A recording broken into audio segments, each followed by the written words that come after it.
Hi hello నమస్తే అందరికీ welcome to my channel Gana stories world. Story చదివే ముందు ఛానల్ని తప్పకుండా సబ్స్క్రైబ్ చేసుకొని లైక్ చేసి మీ ఫ్రెండ్స్ అండ్ ఫ్యామిలీస్కి షేర్ చేయండి. ఇక స్టోరీలోకి వెళ్ళిపోదాం. Romance killer episode 74.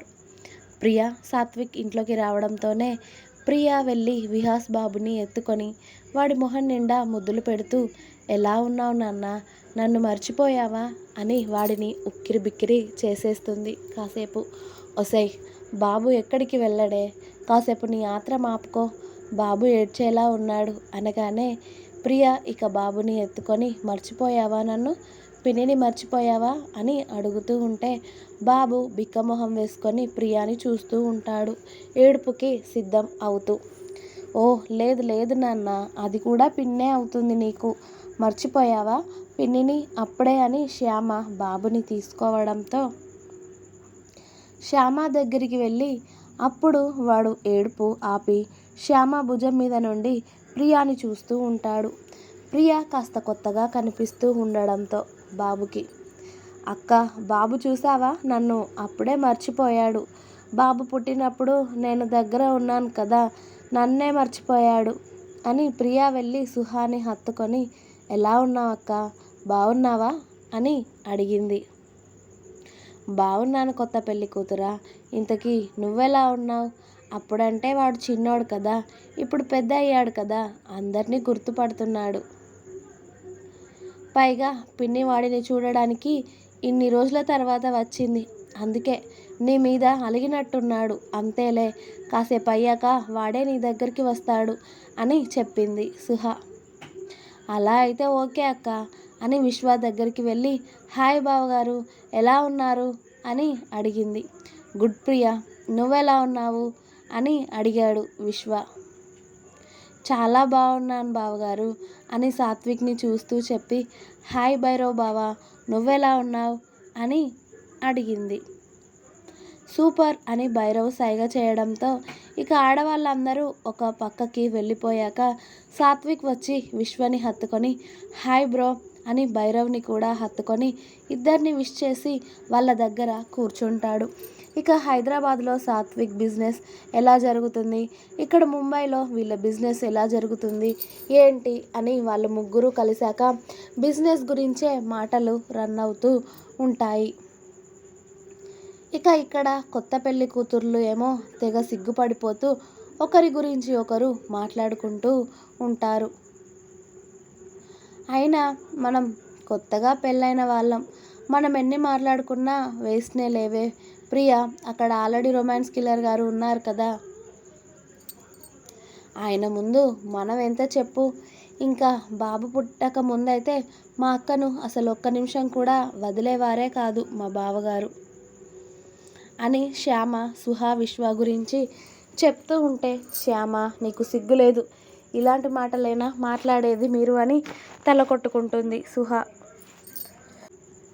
అరే నేనేమైనా అబద్ధం చెప్తున్నానా, నిజమే కదా, కిల్లర్ సార్ అసలు ఇప్పటికైనా నిన్ను వదులుతారా, ఏదో బాబు ఉన్నాడు వాడు కాస్త ఏడుస్తాడని ఇప్పుడు నిన్ను వదులుతున్నారు, కానీ ఛాన్స్ ఇస్తే అసలు నిన్ను బెడ్రూమ్ నుండి బయటకి కాలు కూడా బయట పెట్టనివ్వడు తెలుసా అని శ్యామ సుహాని ఏడిపిస్తూ ఉంటే, భైరవ్కి చెప్పి నీకు దెబ్బలు తినిపిస్తా ఉండు, అప్పుడు కానీ సెట్ అవ్వవు నువ్వు అని సుహ అక్కడ వాళ్ళ దగ్గర ఉండలేక సుహ సాత్విక్ దగ్గరికి వచ్చి, హాయ్ సాత్విక్ ఎలా ఉన్నావు అని సాత్విక్కి కూడా టిఫిన్ వడ్డిస్తూ ఉంటుంది. సూపర్గా ఉన్నాను బాబీ నేను, మీరెలా ఉన్నారు అని సుహాతో కూడా కాసేపు మాట్లాడతాడు సాత్విక్. ఇక విశ్వ భైరవ్ టిఫిన్ కంప్లీట్ చేసి ఆఫీస్కి వెళ్తాను అనడంతో నేను కూడా వస్తాను, ఇక్కడ ఉండి ఏం చేయాలి అని సాత్విక్ కూడా విశ్వ భైరవ్ వెంట ఆఫీస్కి వెళ్ళిపోతాడు ప్రియాకి చెప్పేసి. భైరవ్ కార్ డ్రైవ్ చేస్తూ ఉంటే ఫ్రంట్ సీట్లో సాత్విక్ కూర్చున్నాడు, వెనక విశ్వ కూర్చున్నాడు. బాయ్, ఆ హంసిని మార్నింగ్ హాస్పిటల్లో నుండి డిశ్చార్జ్ అయ్యిందంట అని చెప్పాడు భైరవ్ విశ్వకి. వెనక విశ్వ ఫోన్ చూస్తూనే హా అని మాత్రమే అన్నాడు. ఎవరు బ్రో ఆ హంసిని అని అడిగాడు సాత్విక్. అయోమయంగా. ఉందిలే బాయ్కి కొత్త శత్రువు. ఆ నోయల్ గాడికి సిస్టర్ అంట. వాడికి ట్విన్ సిస్టర్ ఏడ్చిందని మనకు తెలియదు కదా. ఉన్న ఒక్కగానొక్క చెల్లెలేమో బాయ్ కోసమే చనిపోయింది. ఇప్పుడు ఇంకొక చెల్లెలేమో బాయ్ మీద పగ తీర్చుకోవడానికి వచ్చింది. అసలు వాడికి ఎందరు చెల్లెళ్ళు ఉన్నారో కూడా నాకు అర్థమై చావడం లేదు. కానీ తను చెప్పేది నిజమో కాదో కూడా తెలియదు. వాళ్ళ నాన్న కూడా చచ్చాడు. మనం వాడిని అడిగి తెలుసుకుందామని అన్నా కూడా. ఇప్పటి వరకు బాయ్కి అందరూ మగాళ్ళే శత్రువులే ఉన్నారు అనుకున్నాను. కానీ ఇప్పుడు ఆడవాళ్ళు కూడా స్టార్ట్ అయ్యారు అని నవ్వాడు భైరవ్. ఓహో అలాగా బ్రో. అయినా ఈ మగాళ్ళ కన్నా ఆడవాళ్ళే డేంజర్ బ్రో. నిజంగా మగవాళ్ళన్నా డైరెక్ట్ అటాక్కి దిగుతారు, కానీ వీళ్ళు అలా కాదు. ఏ దిక్కుగా వచ్చి ఏ రాంగ్ రూట్లో వచ్చి కూడా మనల్ని అటాక్ చేస్తారో కూడా తెలియదు. వాళ్ళతో కాస్త మనం జాగ్రత్తగా ఉండాలి బ్రో అని అన్నాడు సాత్విక్. అది ఏ రూట్లో వచ్చినా కూడా ఆఖరికి తన ఎన్ని వెధవ వేషాలు వేసినా బాయ్ చేతుల్లో చావడమే తనకున్న దిక్కు. అందరూ పోయారు, మరి అతడి జోలికి వెళ్తే నేను కూడా చేస్తాను అన్న భయం ఉంటే ఏమో బాగుండేది తనకి. అలా కాదు, వాళ్ళందరూ చనిపోయారు. అది కూడా బాయ్ వల్ల అని బాయ్ని చంపడానికి వచ్చిందట.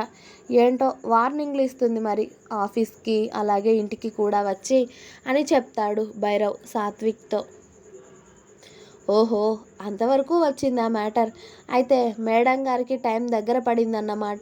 ఈ భూమిని వదిలి వెళ్ళేసే రోజులు చాలా దగ్గరలోనే ఉన్నాయన్నమాట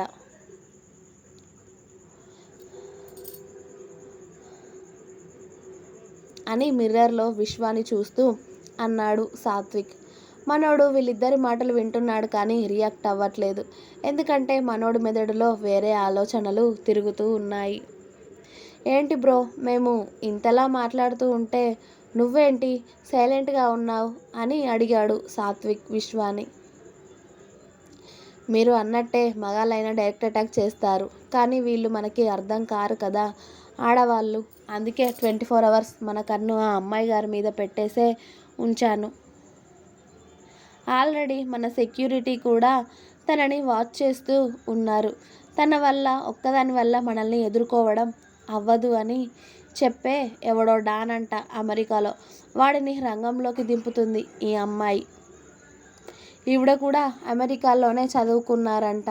మరి వాడికి ఈవిడికి ఏం పరిచయాలో మనకి తెలియదు, కానీ ఆల్రెడీ వాడిని ఈవిడ కాంటాక్ట్ అవ్వడం, వాడు నన్ను వేసేయడానికి కాలర్ ఎగరేసుకొని మరి ఇక్కడికి రావడానికి సిద్ధమయ్యాడు. చూద్దాం మరి వాడు తను కలిసి ఏం చేస్తారో, కానీ ఈసారి మాత్రం బలంగా ఫిక్స్ అయ్యాను నేను. ఈసారి ఎవడైనా నాకు ఎదురు తిరిగితే వాడిని ఫుల్గా ఒక్కొక్కరు భయపడేలా వేసేయాలి అని. ఎలా అంటే విశ్వగాడి విశ్వరూపం చూపించాలి అని ఫిక్స్ అయ్యాను నేను. ఈసారి ఆ లిస్ట్లో జాయిన్ అయ్యేది వాడే అని ఎందుకో నాకు బలంగా కొడుతుంది. వాడైతే రానివ్వని నా కొడుకుని ఈ ఊర్లోనే నడి రోడ్డులో వేసేస్తే కానీ మళ్ళీ ఒక్కొక్కడికి విశ్వగాడంటే మనకు మొదలవ్వాలి. మళ్ళీ మన పేరెత్తాలి అన్నా కూడా భయం పుట్టేలా చేయాలి. అప్పుడే కదా మన పేరు ఎత్తాలన్నా, మన విషయంలో కలగజేసుకోవాలి అన్నా, అడ్డమైన పనులు చేయాలి అన్నా భయపడేది. అప్పుడు కానీ ఎవడు మనతో పెట్టుకోవాలన్నా కూడా భయపడి చస్తాడు. రానివ్వండి నా కొడుకు ఏం చేస్తాడో చూస్తాను. ఇప్పటి వరకు విశ్వతో పెట్టుకున్న వాళ్ళు ఏమయ్యారో ఈసారి అందరికీ కళ్ళకి కట్టినట్టుగానే చూపిస్తాను అని చాలా కోపంగా అన్నాడు విశ్వ.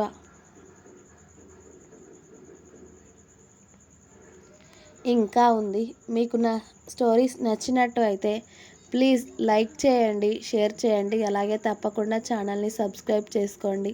Please subscribe my channel Gana stories world. Thanks for watching my video. Bye bye.